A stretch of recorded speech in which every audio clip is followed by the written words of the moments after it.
बिस्मिल्लाहिर्रहमानिर्रहीम। अस्सलाम वालेकुम नाज़रीन, आप यूट्यूब चैनल देख रहे हैं। मैं इमरान खान हूँ। सबसे पहले तो मैं आपको बताऊँ कि अडियाला जेल के बाहर मैंने पिछले वीलॉग में कहा था कि कारकुन पहुँचेंगे बड़ी तादाद में पाकिस्तान तहरीक इंसाफ के, और उसकी वजह ये थी कि पिछली मरतबा इमरान खान साहब की जो बहनें हैं और उनके साथ टॉर्चर किया गया, उनके साथ ज़्यादती की गई, वहाँ पर उनको घसीटा गया, सड़कों पर उनको मारा गया, और उस पर वो हसन न्याजी का एक ख़त भी मैंने आपको पिछले वीलॉग में पढ़ के सुनाया था। अब अडियाला जेल के बाहर एक तो खैबर पख्तूनख्वा की जानिब से बड़ी तादाद में कारकुन आए, दूसरा पंजाब से आलिया हमज़ा ने कहा कि जो टिकट होल्डर्स हैं और जितने भी लोग वहाँ पे उम्मीदवार हैं या ओहदेदारान हैं वो सारे पहुँचे।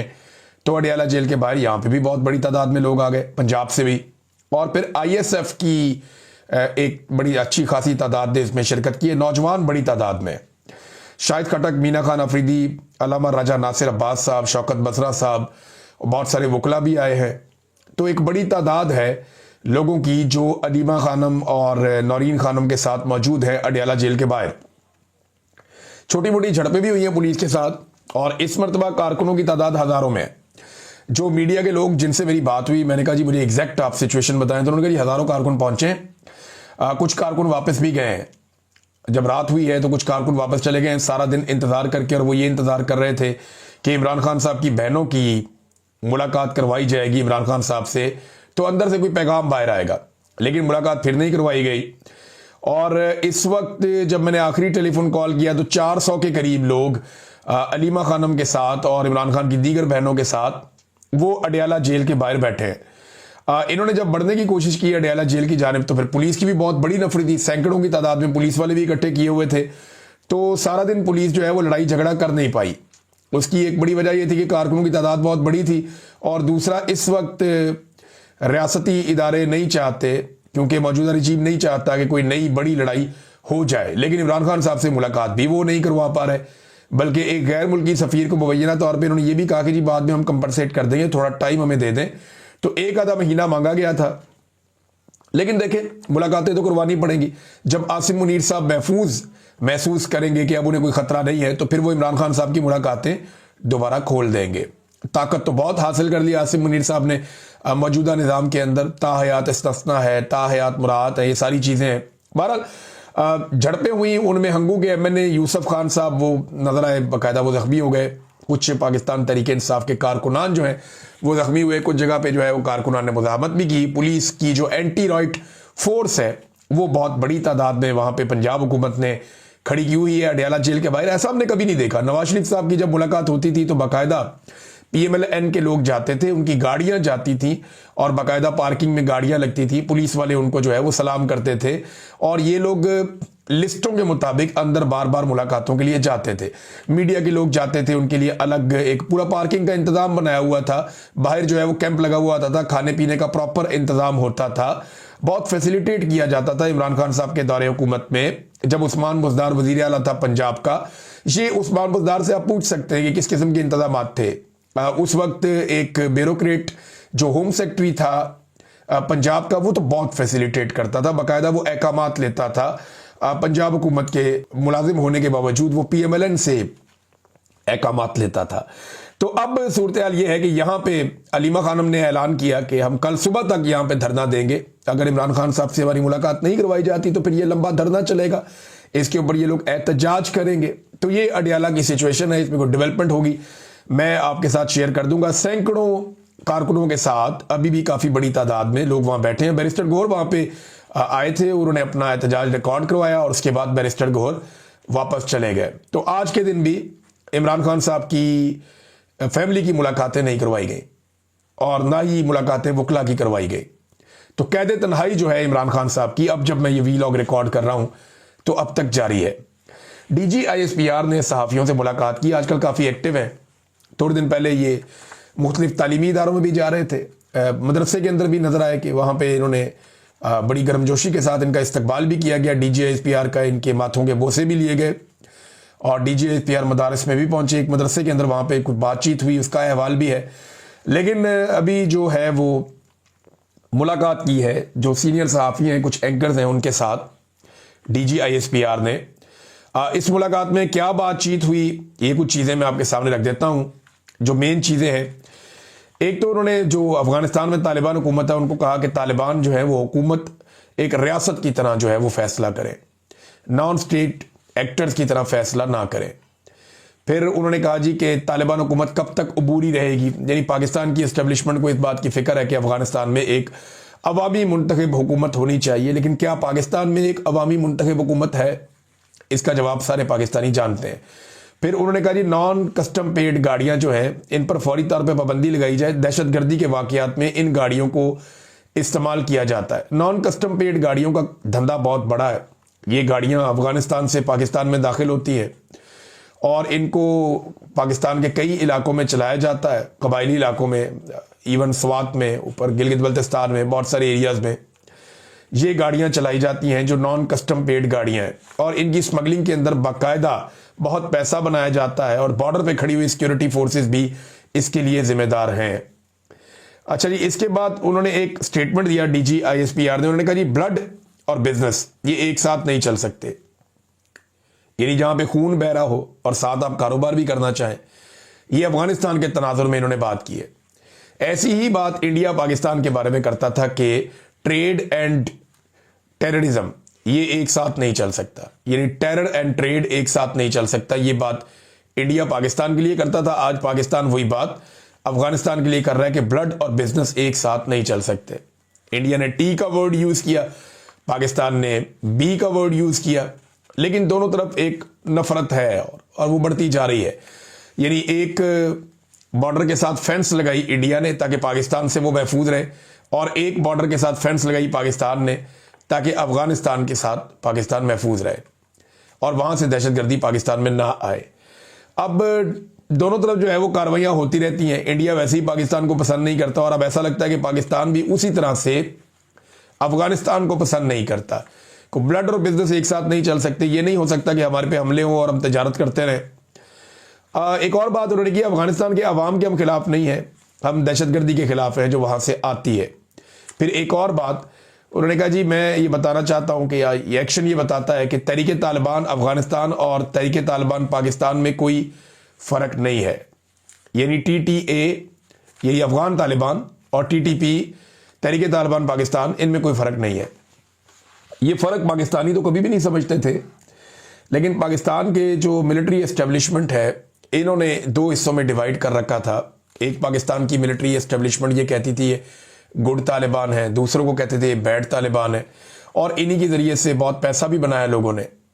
यानी अली अमीन गंडापुर ने बताया और खैबर पख्तूनख्वा पुलिस ने बताया कि हमने जब भी कभी दहशतगर्दों को गिरफ्तार किया तो एजेंसियां आकर हमसे छुड़ा कर ले जाती थी कि ये हमारे असासे हैं, ये गुड तालिबान है, ये बुरे लोग नहीं है, तो इन्हें छोड़ दिया जाए। तो ऐसा बार बार होता रहा। लेकिन अच्छी बात है कि आज फौज ये कह रही है कि, और इन्हें समझ आ गई इस बात की, जो खेल इन्होंने बड़ा लंबा अरसा खेला कि गुड और बैड कुछ नहीं होता, जो हथियार उठा ले रियासत की मौजूदगी में और रियासत की रिट को चैलेंज कर दे, वो सब बैड ही होते हैं और उनके दरमियान में आप तफरीक नहीं कर सकते। उन्होंने कहा जी हम हक पर हैं, हक गालिब आएगा। फिर एक सियासी मामले पे उन्होंने गुफ्तगू की, क्योंकि जब DGISPR आते हैं तो कोई ना कोई सियासी बात तो हो जाती है। उन्होंने कहा जी कि एक सियासी जमात और दीगर अनासर के सोशल मीडिया अकाउंट बैरून मुल्क से ऑपरेट हो रहे हैं। ये तो नवाज शरीफ का अकाउंट भी बैरून मुल्क है, फजलुर रहमान का भी है, बेशुमार लोगों के जो अकाउंट्स हैं बैरून मुल्क से ऑपरेट हो रहे हैं। उन्होंने कहा कि ये सोशल मीडिया अकाउंट रियासत मुखालिफ मुहिम चला रहे हैं, ये DGISPR ने कहा। फिर उन्होंने कहा जी कि दहशतगर्दी के ऑपरेशन जो है वो 4910 किए गए हैं 4 नवंबर से अब तक। हजारों ऑपरेशन कर दिए। हर एक दिन के अंदर 232 ऑपरेशन एवरेज फौज कर रही है और 336 दहशतगर्दी के वाकयात हुए हैं। तो DGISPR ने एक लंबी चौड़ी प्रेस कॉन्फ्रेंस की है। उन्होंने ये भी कहा हम रियासत है, रियासत के तौर पर रद्दमल देते हैं। एक तो कोई इदारा रियासत नहीं होता, लेकिन अगर उन्होंने रियासत पाकिस्तान की नुमाइंदगी करते हुए ये बात की है फिर तो ठीक है, लेकिन रियासत जो है वो किसी इदारे का नाम नहीं है। इसके लिए आपको आइन को तब्दील करना पड़ेगा।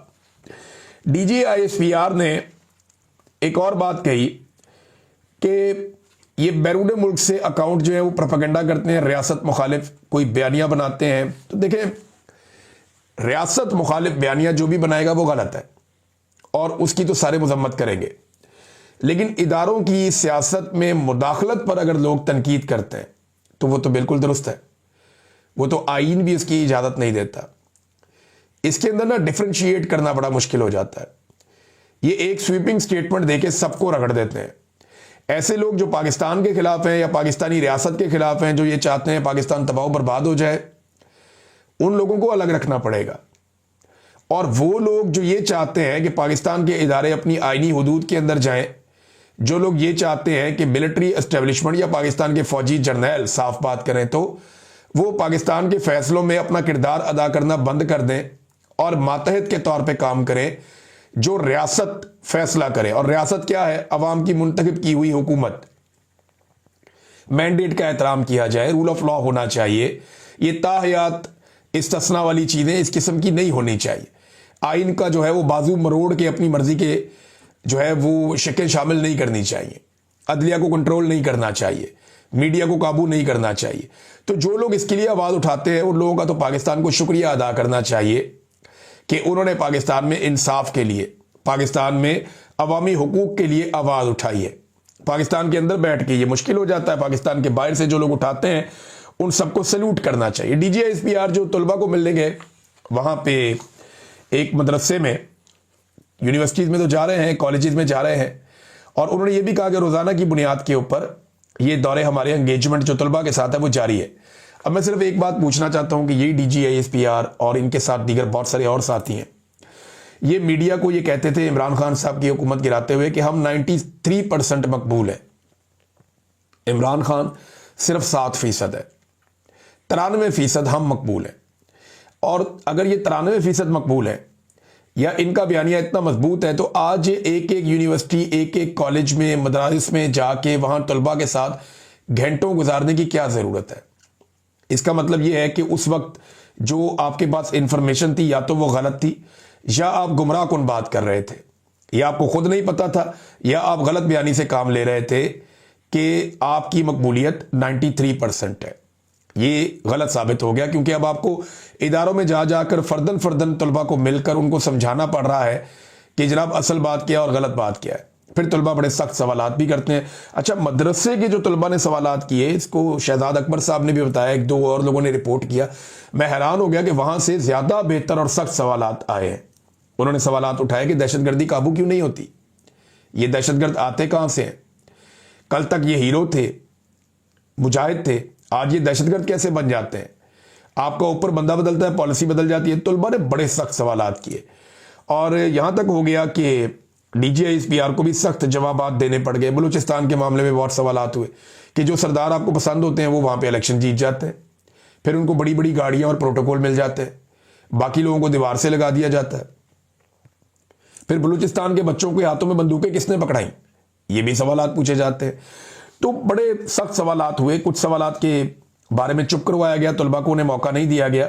लेकिन एक जुमला जो शहजाद अकबर साहब ने भी बताया DGISPR का, अगर तो ये जुमला वहां इन्होंने बोला तो बड़ी मायूसी वाली बात है। उन्होंने कहा जी कि बस हम हैं तो हम हैं, आपको पसंद नहीं है तो अमेरिका चले जाएं।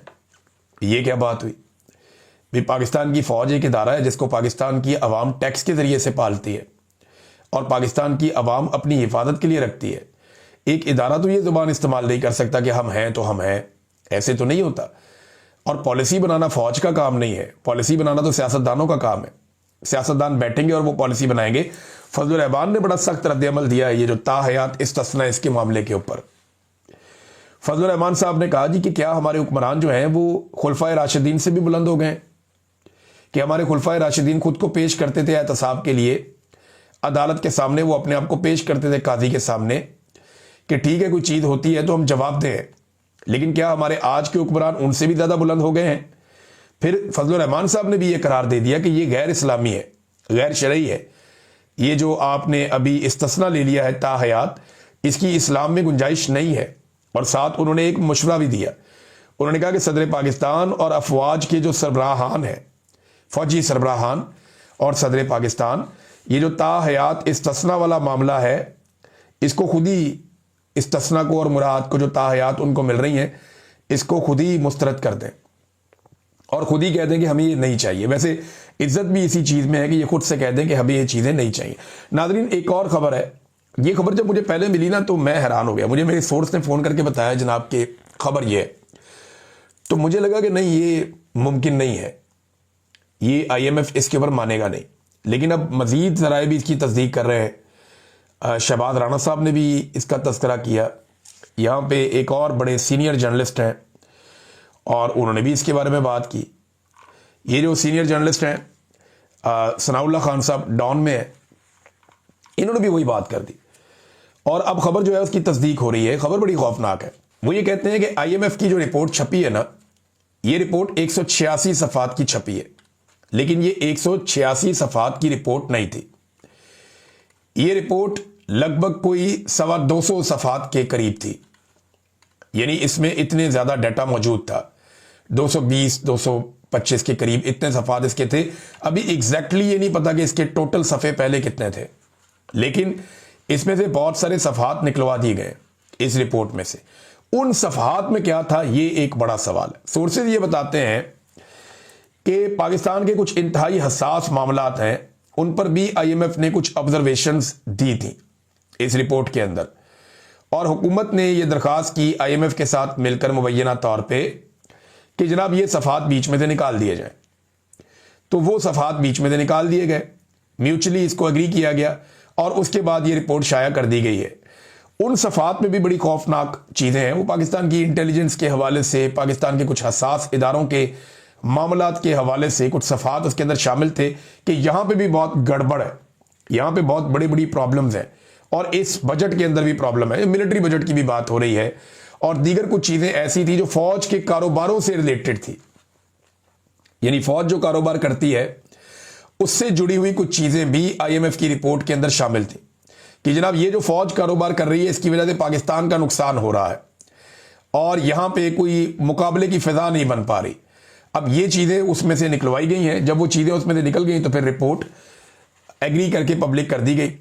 तो 186 सफ़ात की रिपोर्ट आ गई है। बाकी जो सफ़ात हैं आज नहीं तो कल कभी ना कभी वो सफ़ात भी पब्लिक के सामने आ जाएंगे।